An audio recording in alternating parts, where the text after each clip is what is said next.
The NFL is back. We are 5 days away from NFL Week 1 kicking off on Thursday Night Football. So today, we are going to be breaking down every single game in week number 1 from Thursday night all the way up until Monday night, and we will be discussing whether you should start or sit the running backs in all of those games, as well as me giving my opinion on how well these running backs will fare on the week. But before we can get into things, I would like to ask that if you are new to the channel and you do end up enjoying today's video, that you please make sure to hit that subscribe button down below. So without further ado, let's get into week number 1 running back start or sit decisions for the 2025 fantasy football season. We begin with Thursday Night Football, the Dallas Cowboys at the Philadelphia Eagles. Now, when it comes to the Dallas Cowboys, this is not a good matchup for the running backs at all. The Eagles defense last season was very solid up against the run, allowing running backs to score the 28th most amount of points versus rushing in fantasy and the 21st most amount of points to running backs receiving ability. So that does not seem good at all when we are already very nervous about what Javonte Williams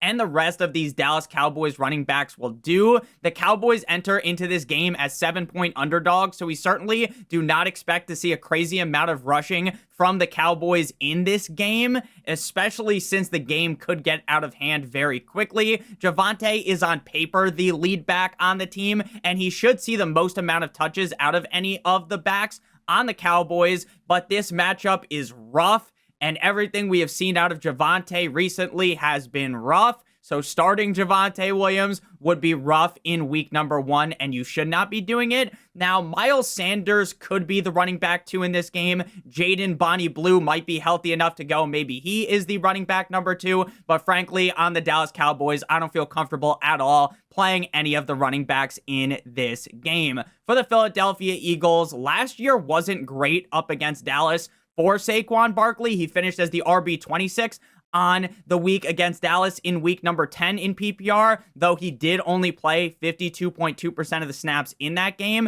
In his second game against them, he was the RB6 in PPR with 77.8% of the snaps. Last season, the Cowboys ranked 9th in running back points allowed to the rush and 16th in running back points allowed versus running backs for reception. So now that they don't have Micah Parsons and they shipped him off for 2 first-round picks as well as Kenny Clark to Green Bay, Saquon Barkley was a top 6 pick in basically every single fantasy football draft that I could find. That was a 1-quarterback league. So you paid the high draft capital for a reason, and that is because you think Saquon Barkley is seemingly matchup proof. You think that Saquon Barkley is going to dominate 50 Shades of Grey style regardless of the matchup, and this is a good spot up against Dallas. So I have Saquon Barkley as a clear must-start top 6 back on the week.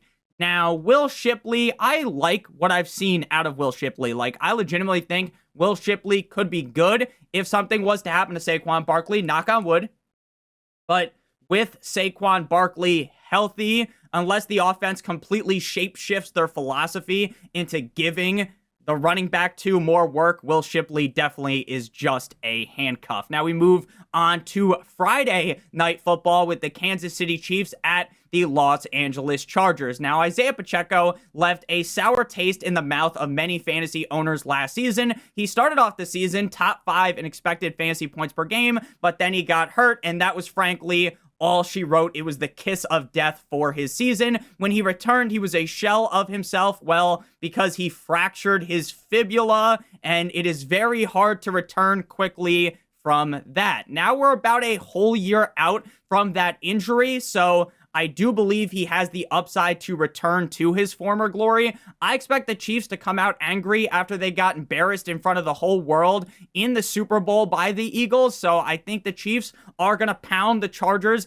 into submission with a healthy dosage of Isaiah Pacheco. I don't think this is going to be his best game of the year because this isn't really a great spot for running backs up against the Chargers, but he does feel like a middling RB2 on the week, and I think he will produce fine as that. For Kareem Hunt, he does have the potential to ruin all of the fun that Pacheco owners could potentially have this season, but until I see Hunt work in enough knowing that Pacheco is fully healthy, because Pacheco early on in the season last year before the injury was looking like one of the workhorse running backs in the NFL. So obviously if Hunt is working in a lot, that's going to have to bump down our rankings of Pacheco on a weekly basis. But as of right now, that's definitely not a concrete thing that's guaranteed to happen. So Kareem Hunt should be on your bench. For the LA Chargers, Najee Harris has returned to practice and may play in week 1. But, and this is a big but, shout out to Savannah Bond, Najee Harris barely practiced in the offseason process. So how many snaps do we reasonably think he is going to play? In my opinion, I don't think it will be very many snaps or enough to remotely derail what could potentially be O'Marion Hampton's coming out party, rain all over his parade. I just don't see that happening. Now, what could end up raining on the metaphorical O'Marion Hampton parade will probably be the Chiefs' defense, as they are amazing at stopping the run. So I do think they could come out and stop what could be a fiery performance out of O'Marion Hampton in week number 1. So the game does feel like one where it's not going to be super high scoring. It's not going to be super low scoring. The Vegas numbers have it as a middle of the pack matchup in terms of over under. And I do believe heavily in O'Marion Hampton, but the matchup scares me too much for me to rank him as an RB1 off the jump, or even as a middling or high-end running back 2. So he is a lower-end RB2 for me. For Najee, even if he does get to play like we just discussed with O'Marion Hampton, I don't think he does enough to remotely be startable, right? At all. Even if he was to get more work, I just don't really ever project that as being the case. Again, the guy just really hasn't practiced with the team. If this was in Pittsburgh, right, and the 4th of July incident happened and they draft Caleb Johnson, for some reason they keep Najee Harris, then you know what? Najee Harris has been with the team for a while. Maybe he can work in more, but since this is his first year with the Chargers, I just don't like that at all, and we should be able to see potentially more Hassan Haskins in this game if Najee Harris doesn't get to go, but it's not like Hassan Haskins is really all that good, so you would sit him if he was the RB number 2. Next up, we move into the Sunday slate of games, the Tampa Bay Buccaneers at the Atlanta Falcons. Now, just like we talked about with Saquon Barkley earlier, the starts your studs narrative continues in this game, right? There's a reason why you drafted Saquon Barkley top 6 overall, and that's because you're going to play him regardless of who he is playing. The same thing's the case with Bucky Irving as well as Bijan Robinson. You paid a pretty penny to get both of these guys, so they are going to be in your lineup in week number 1. When Bucky was on his warpath towards the end of last season, none of those games included the 2 matchups up against the Falcons that they had last year, which was in weeks 5 and week number 8. This isn't a wet dream matchup by any means for Bucky, but Bucky is really that good, so I'm not going to panic that much at all. I will not get cute with my rankings, especially in week number 1, where crazy shit happens all of the time, right? Guys that you don't expect to do diddly squat go absolutely bananas. Guys that you paid the pretty penny for absolutely shit the bed, but it's week number 1. You don't want to get cute. You don't want to overthink things. I got Bucky Irving as a clear top 8 must-start running back. Rachaad White is back at practice from the groin injury and is expected to play in this matchup, though even when he was healthy, all of the drumbeat was in favor of a very large workload for Bucky Irving. So now with Rachaad White back in the fold, I still believe that will be the case. White is a high upside handcuff. And maybe he gets more usage than I think he will, than the drumbeat is telling us, and then maybe he is startable, he has standalone value, but as of right now, entering into week 1, I wouldn't want to bet on that. Now, all summer long, one of the main talking points I continued to discuss when it came to Bijan Robinson was that he came out the gate last season very slow. He came out the gate at the speed that old people have cunnilingus, right? It wasn't going to be a great start for him last year. He started very slow, but down the stretch of the season, he turned things up a notch. He hit Mach fucking 10. When he was on the struggle bus was his first showing up against the Tampa Bay Buccaneers, and in his second showing, he was the running back number 4 on the week. The Bucs defense is definitely exploitable, in my opinion, via running back checkdowns, allowing the second most receiving points to running backs last season. We saw that Michael Penix found great success last season. Shout out to Borat jumping the ball off to Bijan Robinson, so I got him locked in as a top 6 back on the week. I don't think Algier got really enough hype up this summer as a great handcuff, so if something was to happen, knock on wood to Bijan, then Algier would be a great option weekly, but with Bijan healthy, Algier is essentially useless for fantasy football. He has 0 standalone value. He belongs on the bench. Now we move to game number 4, the Cincinnati Bengals at the Cleveland Browns. This is an interesting matchup because obviously no one thinks realistically the Cleveland Browns should stand a chance in this game, but the Cincinnati Bengals, when Joe Burrow's been the starting quarterback, have notoriously started off incredibly slow, and that could potentially mean that they get upset here by the Cleveland Browns, even though the Bengals are 9,000 times better than the Cleveland Browns. Now, Chase Brown was one of those guys I probably talked about the most over the summer. I was banging the drum for him ever since May, and continued to do so even as his ADP was on the rise. We are now in week 1, and my position has not changed one bit. Chase Brown will win fantasy leagues, and he will help you win your week 1 matchup. The Browns last season were actually pretty good at containing running backs in terms of fantasy football production, but if we expect Chase Brown to be seeing as many receiving looks as the coaching staff has talked about, how many receiving looks as I expect he will, and if I expect the Bengals at -5.5 to put belt to ass like I think they should, Chase Brown should be able to finish at minimum as a top 10 back on the week. Taj Brooks is an exciting rookie, but the team definitely wants to utilize Chase Brown as the guy. They don't want to be giving way too many looks to Taj Brooks like they did last year with Zach Moss. So ultimately, I don't think Taj Brooks is startable. For the Cleveland Browns running backs, Jerome Ford, F-150, should start off the year as the lead back in Cleveland. Quinshon Judkins still hasn't signed his contract, and with a potential suspension looming, this backfield will also include the usage of 4th-round draft pick out of Tennessee, Dylan Sampson. Jerome Ford was far from fantastic when Nick Chubb missed last season. The Bengals defense really isn't that good, so if Jerome Ford is able to be the guy in this backfield in week 1, and if Jerome Ford ended up pulling a rabbit out of the hat and had a decent game, I wouldn't be all that surprised.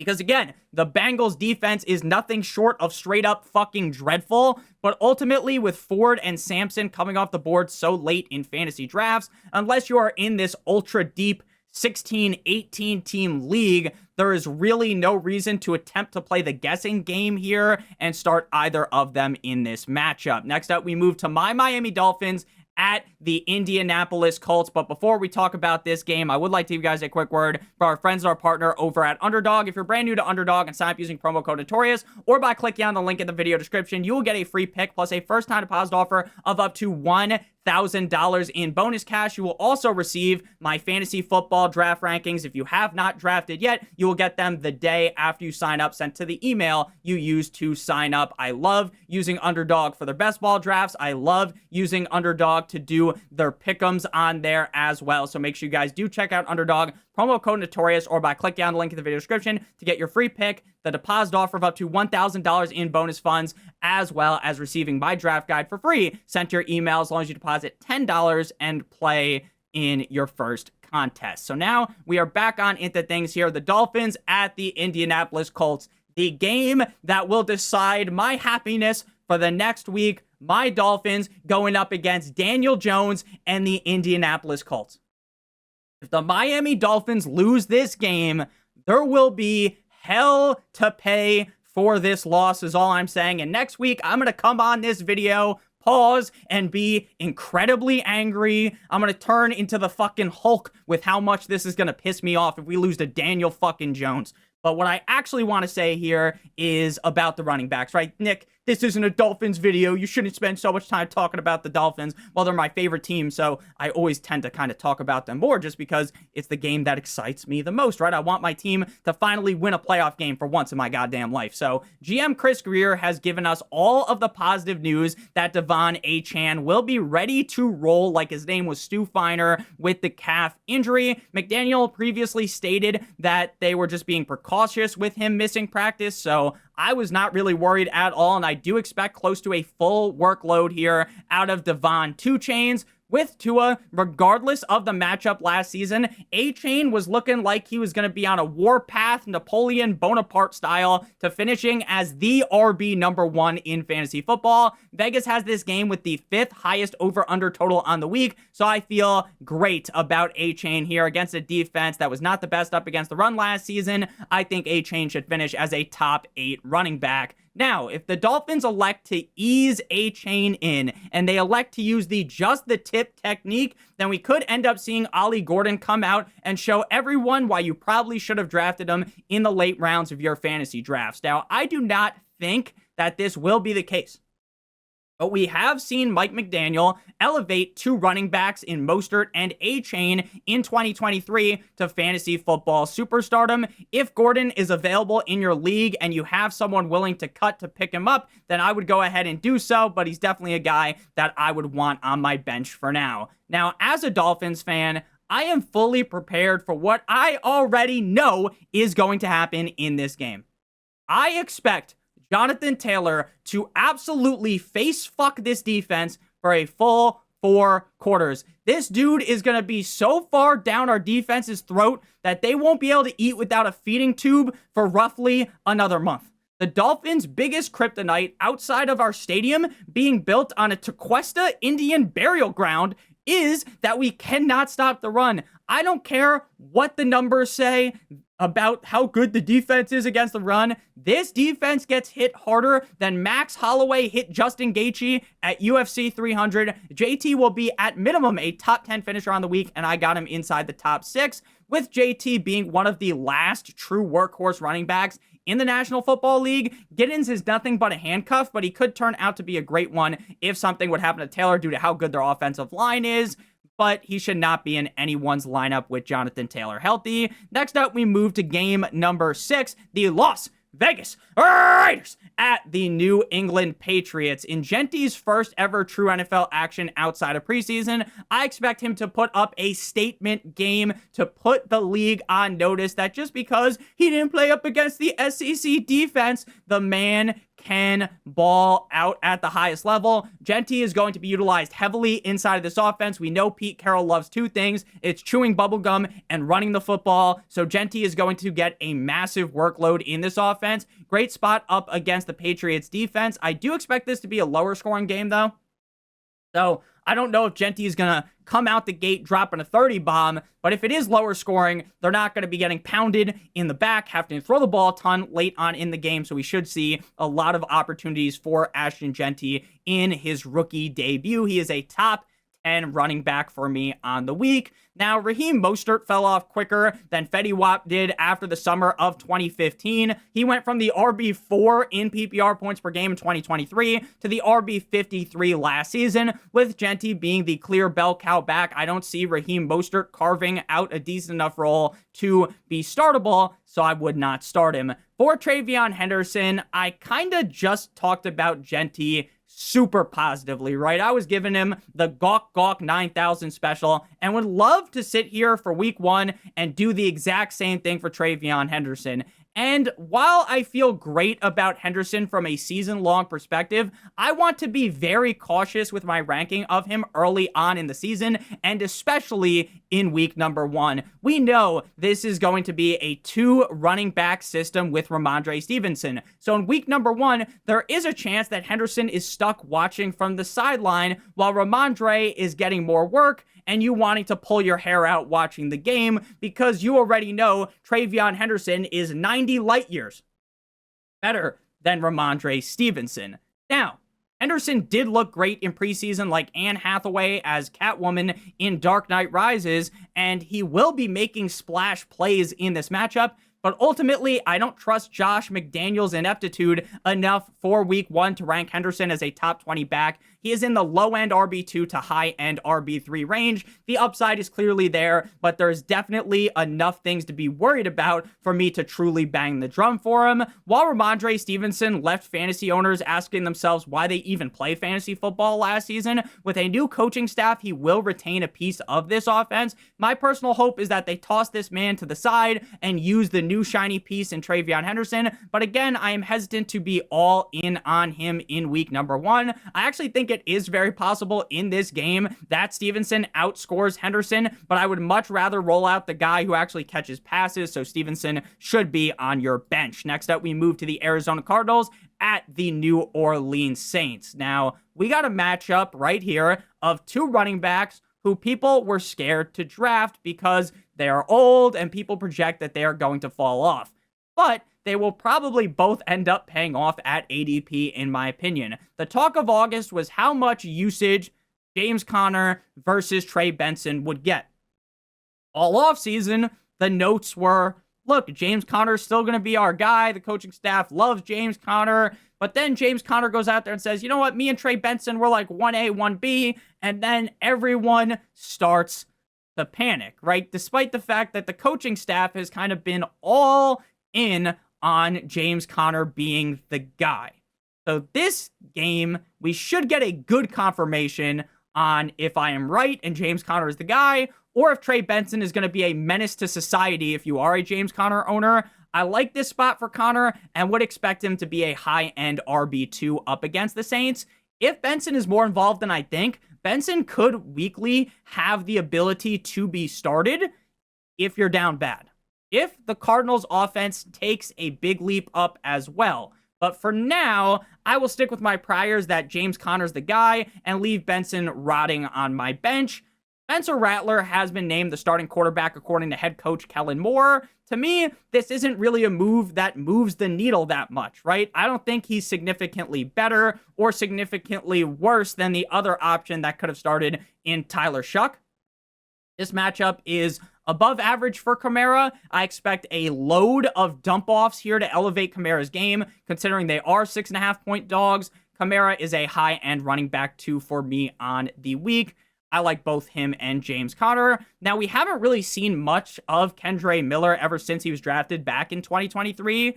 Always thought he kind of had the ability to produce, but the coaching staff kind of hated him. New coaching staff now, though, so maybe he does get a little bit more worth. He's just another one of those guys that's a handcuff that really has no standalone value, in my opinion, with the lead back in the lineup. Now we move to game number 8. We're at about the halfway point in today's video. So if you have enjoyed thus far, make sure you hit that subscribe button like it owes you some money and leave a like on today's video. So the Pittsburgh Steelers at the New York Jumbo Jets. Breece Hall is one of the few backs that we are going to talk about today where we previously thought that he was going to be the lead back. But now there's all the talk of, oh my gosh, it's going to be a 1A, 1B scenario. Kind of like with James Conner and Trey Benson, except for this talking point was at a much larger magnitude, right? Not as many people panicking about James Conner as there are with people hitting the Mayday mode on Breece Hall. Breece likely will lose some of his work that we are used to him having to Braylon Allen. Though, Aaron Glenn has made it very clear that Breece will retain his receiving workload, which I think should help Breece keep his head above water. Breece, in my opinion, is significantly better than Braylon Allen, and Breece will still operate as the number 1 in this offense. I think we will see games this season where Breece gets vultured, and you want to jump through the TV and strangle Braylon Allen out, right? But ultimately, I think Breece is still worth starting in week 1 as a mid-range running back 2. For Braylon Allen, if this truly is a 1A, 1B situation and the Jets offense looks good with Justin Fields, then both Hall and Allen could end up being startable in certain matchups. But this is week 1. In a spot that is far from a cakewalk. This isn't a crystal clear, easy matchup as easy as A, B, C, 1, 2, 3. Shout out the Jackson 5. So I would be leaving Braylon Allen on the pine. For the Steelers, week 1, if you have both of these running backs and for some reason you have to start both of them, I would lean with the veteran Jaylen Warren. I think we'll quickly see the rise of Caleb Johnson up this backfield as we progress through the season, but off the start of the season, Warren should be the lead back due to Caleb Johnson struggling in pass protection. Warren has also been on the team for a while, so for the first few weeks of the season, I expect Warren to get most of the touches compared to Caleb Johnson. This is a bad spot, though, for running backs up against the Jets. So even if they are looking to give Warren way more touches compared to what they might do in week 3, 4, 5, for instance, in the future, I don't feel super confident in this matchup against the Jets, so I would have to sit him. For Caleb Johnson, he feels like a mid to late season hammer piece, meaning that while it might take a while for him to get entrenched into this offense, for him to get the workload that we believe he should be receiving, once he gets it, he is going to start running pure. The tape at Iowa looks great. The number looks great. And when we had the numbers from his college days look great.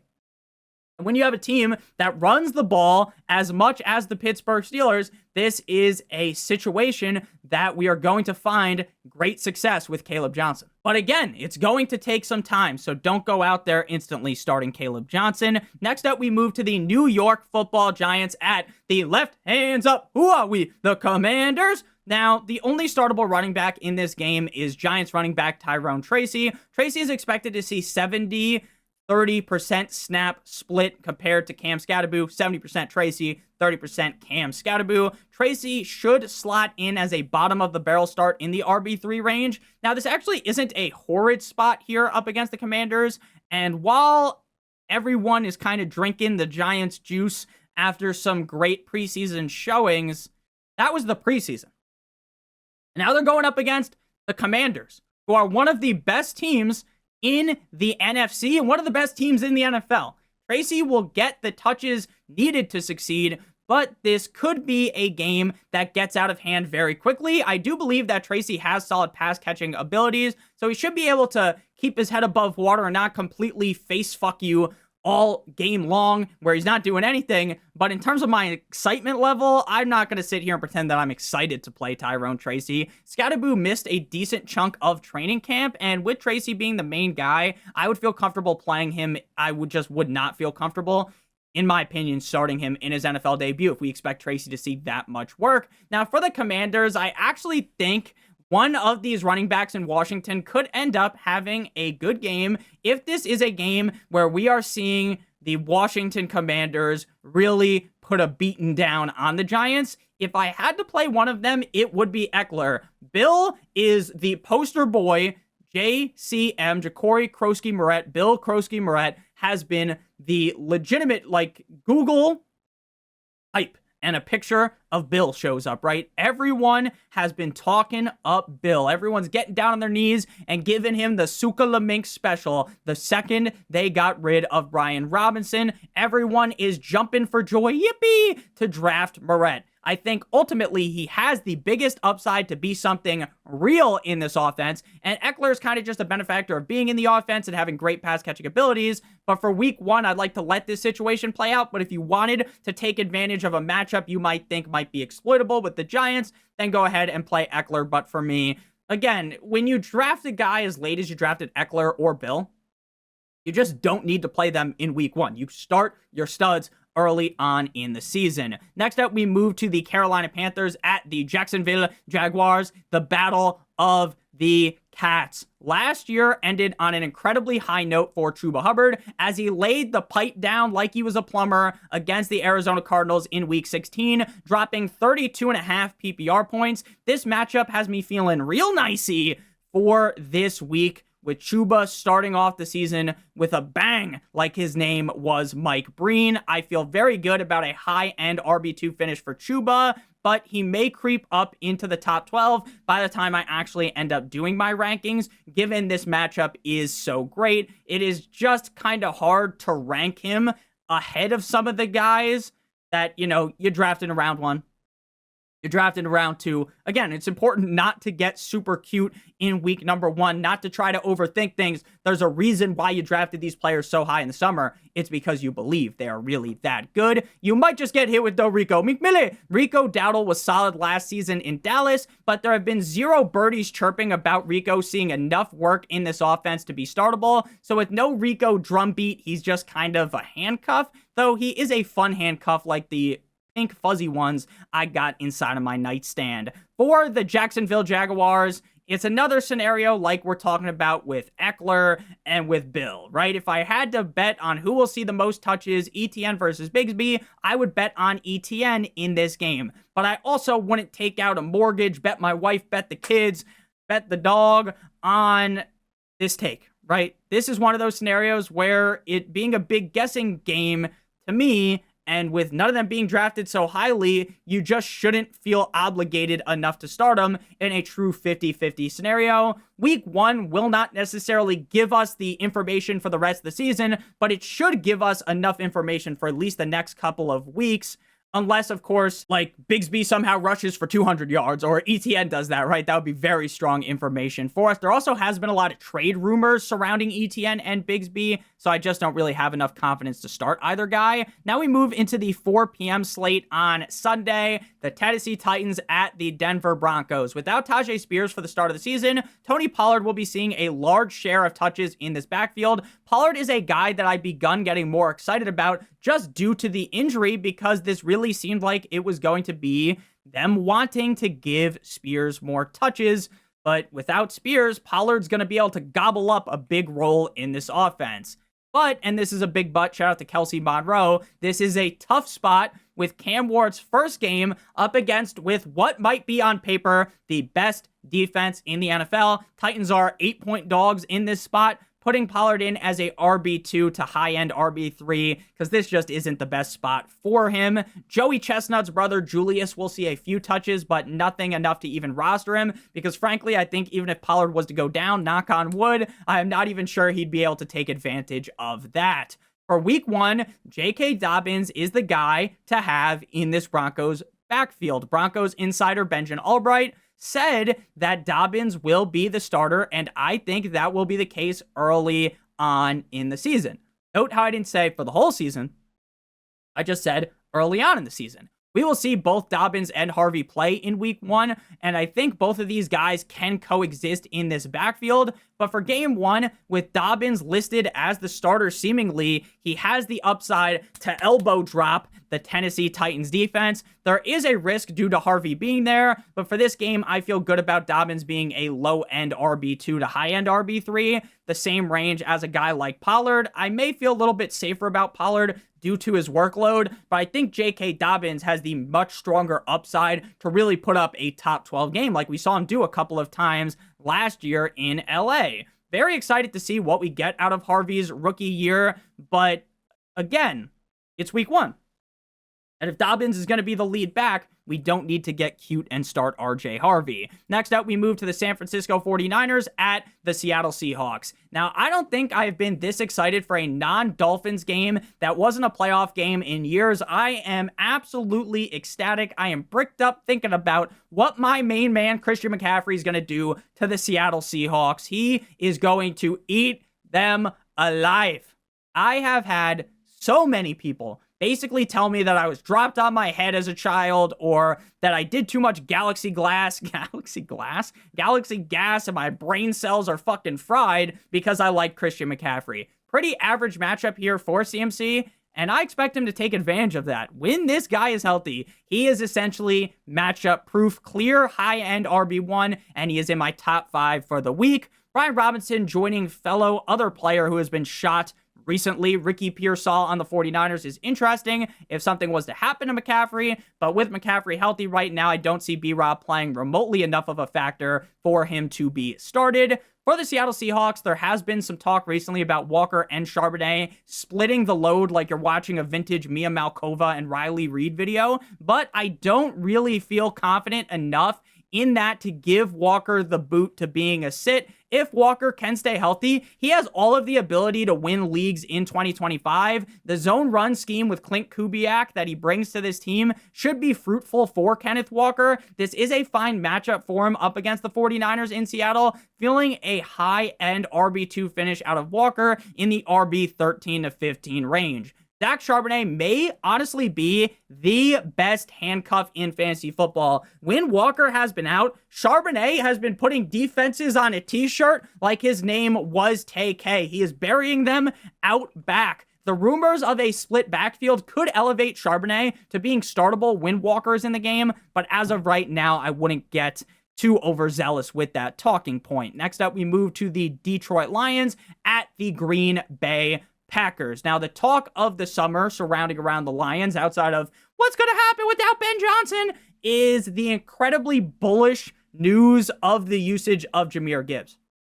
Plans of changing up the game plan for the first 2 years. That was, Gibbs gets inserted into the game later. Now they're trying to bring Gibbs into the game earlier instead of making him watch from the corner in the cuck chair while Monty gets to work. This is the game where we will see if we have been hoodwinked or not.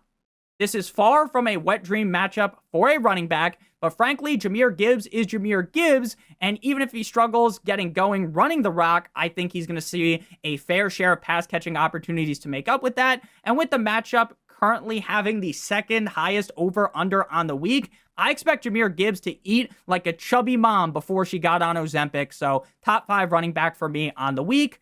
David Montgomery. Now, with a tougher matchup and my belief that Gibbs is going to be in the driver's seat earlier on in games, Montgomery makes me a little bit nervous. I'm a little bit scared. I'm a little petrified, though ultimately, when push comes to shove and I look at all the backs on the week, I still find myself ranking him as a low-end RB2. We all know very well in any given game, Montgomery could score not once, not twice, maybe even thrice. 3 times, right? He is that good. I understand he's not Jahmyr Gibbs, right?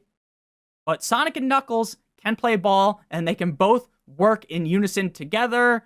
He's definitely startable, but I think the upside here is just going to be limited for the rest of the season for a end-of-season standpoint, right? When you look at the end of the year, but weekly, the upside is still very much there because of the touchdown upside. The reason why I say the yearly finish, the upside isn't as much there, is if Jahmyr Gibbs is getting work earlier on. That's just less touches for David Montgomery. Now, for the Green Bay Packers, Josh Jacobs started off last year in slow motion, like his name was Gavin Free from the Slow-Mo Guys. If anyone watched that when they were like 13 years old, let me know in the comment section. This spot against Detroit may feel like deja vu here. When healthy, the Lions' run defense can stop the efforts of any running back. Jacobs is really good, so he can definitely get it done, but for me, Jacobs is certainly not in the top 12 conversation for the week. He is a mid-range to high-end RB2. We just spoke about deja vu with Josh Jacobs, and it's the same deja vu here with Marshawn Lloyd because the motherfucker is sadly already hurt. Emmanuel Wilson will serve as the number 2 back on the team. Wilson, in my opinion, isn't that good, so he is going to be a sit. Next up, we move to the Houston Texans going up against the Los Angeles Rams. Now, this is a not-so-hot spot for Kyren Williams' first game after getting that fat contract, 3 years, $33 million extension in the offseason. The Texans' defense is very good, and this could be a huge letdown spot for Kyren. But like we have said all summer, this is a guy that lives inside of the end zone. He's got a mansion and a 12-car garage in there, and he only got 6 cars. I do expect the Rams to win this game, so we should see Kyren icing the game late, but brace for a potential low-end RB2 game. But since Kyren is really that good, and I do think he'll end up finding the end zone potentially multiple times even, I got him as a high-end running back too. For the backup running backs there have been some whispers about Kyren not seeing as big of a workload compared to prior seasons, but frankly, I just don't see it. It seems like Sean McVay has one of those, those I Heart Mom tattoos that people have, or like, I love my wife, right? I think that Sean McVay might have one of those for Kyren Williams, kind of like how that foot lover Rex Ryan has Mark Sanchez tatted on him. So I'm not willing to play Corum or Jarquez Hunter or the Houston Texans. My GOAT, 9-inch Nicholas Chubb, will draw the start on Sunday without Mixon, and we should see a healthy dosage of Chubb. Pause. A lot of people are saying that Chubb looks sluggish. Okay? I think he looks all right. This is a fine matchup, but ultimately, this is one of those spots where I'd rather just see it play out. Why throw him out there to the dogs when he could shit the bed? Chubb is a great bench stash. Just not a guy I have a lot of confidence in due to the matchup in week 1. There are a ton of people talking up Woody Marks, but from all the tea leaves that I have read, it appears that Dameon Pierce will operate as the RB2 for now, so I would be sitting both of them. Next up, we move to, cause you waited all day for Sunday night, the Baltimore Ravens at the Buffalo Bills in a prime time fight. Derrick Henry, Tractor Cito, and Lamar Jackson versus James Cook and Joshua Allen, who should have been the MVP versus the MVP. Derrick Henry. Last time these two teams faced off in the regular season, the Buffalo Bills defense was walking with a limp after Derrick Henry pounded the Bills defense for 4 straight quarters. He rushed for 209 yards and scored 2 total touchdowns. The Bills did a much better job at subduing Henry in the playoffs, where he scored just 14.4 fantasy points. Henry is a notorious slow starter, and he normally does his best work deeper into the season when defenses are banged up and they can't fucking tackle the man in the freezing cold. It's like trying to tackle a human-sized bowling ball. Even with me knowing that Derrick Henry is a freak of nature, and I know for sure that man doesn't give a fuck about the narrative that he starts slow, he is a top 12 back for me on the week, especially since this game has the highest over-under of the week. I will note, though, if this game gets out of hand, you will see the team peel back Derrick Henry's usage. I don't mean out of hand like the Ravens are winning by a million. If the Ravens are losing, maybe they're down 10 points in the fourth quarter, you will start to see less Derrick Henry, which is frustrating, but it makes sense. The guy doesn't really have that elite pass catching ability. Justice Hill will have some games this season where he scores like 15 points because the Ravens are losing. They're crawling back in. They're dumping the ball off a ton to Justice Hill, but ultimately week 1, there's no way you'd be starting him. For the Buffalo Bills, I spent all summer slandering the name of James Cook, discussing how I don't think he could possibly score 18 total touchdowns again. And while I said that about him, and while I didn't love him at ADP, he is still a startable caliber running back in fantasy football. I do think this is a spot where Cook will struggle to get things going on the ground, but he could make up for that with some receiving work. He didn't score over 12 points in either matchup up against the Ravens, so he's a mid to low end RB2 for me on the week. Ray Davis, I was on the Ray Davis train in the summer when we thought that James Cook might hold out. He might not join the team for the start of the season, but now with James Cook there, Ray Davis sees enough work to technically be startable, but it's week 1, so why would you do that? Next up, we move to the final game on the slate, Monday Night Football. The cold like Minnesota Vikings at the Chicago Bears. The Bears, we have a battle of mid. A battle of mid running backs. Aaron Jones has seemingly lost control of this backfield with Jordan, the numbers Mason. What do they mean? Joining this team this offseason. I still think his touches go still in his favor. He's still going to be the guy, but with his inability to get it going in the red zone last season, and with his red zone looks potentially dropping like my will to live after every single time the Miami Dolphins lose, which is a joke, of course, just like our Dolphins franchise, this feels like the average Aaron Jones game, where he's like the RB 16 to 20. Probably nothing special, but probably nothing so bad that he is the reason why you lost your game. The Vikings offense could be a wagon, like they're on the Oregon Trail. And if Mason is the true 1B to Aaron Jones is 1A, Mason will have been a great pick at price.